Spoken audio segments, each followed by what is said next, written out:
One Piece is about the setting nearly as much as it is the characters, and the world of One Piece is complex enough that it requires a substantial amount of explanation. So to avoid derailing myself whenever a new piece of information becomes relevant, it's most expedient to explain the background and fundamental mechanics of the setting before anything else. This information inherently includes some spoilers for the series, and some of the information may become outdated or incorrect given the current storyline, so I'll only be giving the rundown of the most important and foundational information that's relevant to the vast majority of the series. So if you're familiar with the current world state of One Piece, I know this information isn't entirely accurate, but it would be detrimental to go into the entire history of One Piece up to and including the massive ongoing changes that are happening in the currently releasing chapters. One Piece, written and illustrated by Eiichiro Oda, premiered on July 22, 1997. It follows the adventures of a young man made of rubber named Luffy, nicknamed Straw Hat for his trademark hat given to him by his idol, a pirate by the name of Shanks. Luffy sets out from his peaceful hometown of Windmill Village, looking to recruit a strong crew and become king of the pirates. To claim the title of Pirate King, Luffy needs to find the vast treasure left behind by the original Pirate King, Gold Roger. This vast treasure, which is apparently real but probably not actually material wealth, is the titular One Piece. Luffy's companions on his quest include Zoro, a former bounty hunter and skilled swordsman, Nami, a thief and expert navigator, Usopp, a skilled marksman and inventor, but also a coward and a liar, Sanji, a skilled chef and master of kicking things, Chopper, an intelligent reindeer man and the doctor of the crew, Robin, an aloof archaeologist and former criminal,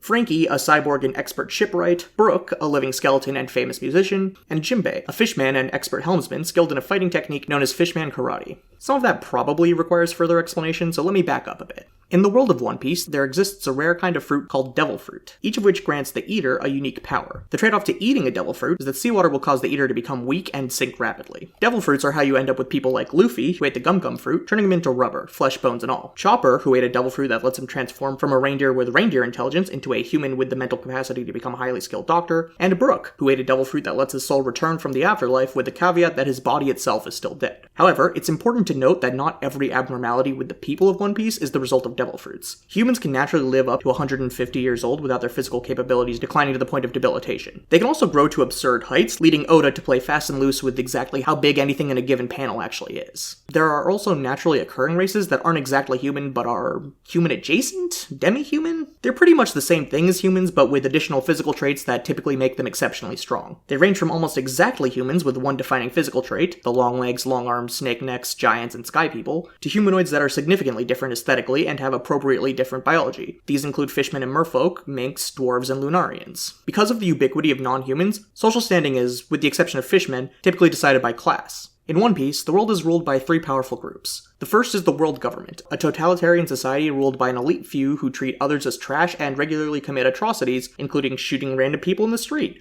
abducting people to use as pets, spouses, or servants, and the ubiquitous practice of slavery. Because the world of One Piece is dominated by water, the world government's navy is the primary way they enforce their policies. The navy itself is somewhat less evil, with good people focused on helping the average citizens, but it's also rampant with wide-scale corruption and abuse of power. The second is the Seven Warlords of the Sea, a group of 7 extremely powerful pirates who have aligned themselves with the government, becoming semi-independent pirate hunters in exchange for being free to do as they please without fear of being captured by the navy. The final power is the 4 emperors, who each control a territory with the help of an extremely powerful pirate federation. They're held in check mostly by each other, not wanting to start an extremely deadly war while leaving themselves open to attack by another of the emperors or the navy. There's a plethora of other elements to the world, most notably the poneglyphs, hockey, and the missing history of the Void Century, but they're only relevant to certain characters and story arcs, so I'll cover each of them as they become necessary. One Piece's setting is both interesting and extensive, but it usually takes a backseat to the characters and themes. Unfortunately for me, so many of the particulars of those very characters and themes assume and require a basic understanding of the racial and political background, which is why this miniseries begins with a history lesson. But now that the history lesson is over, we can finally get into One Piece proper, starting with its early days.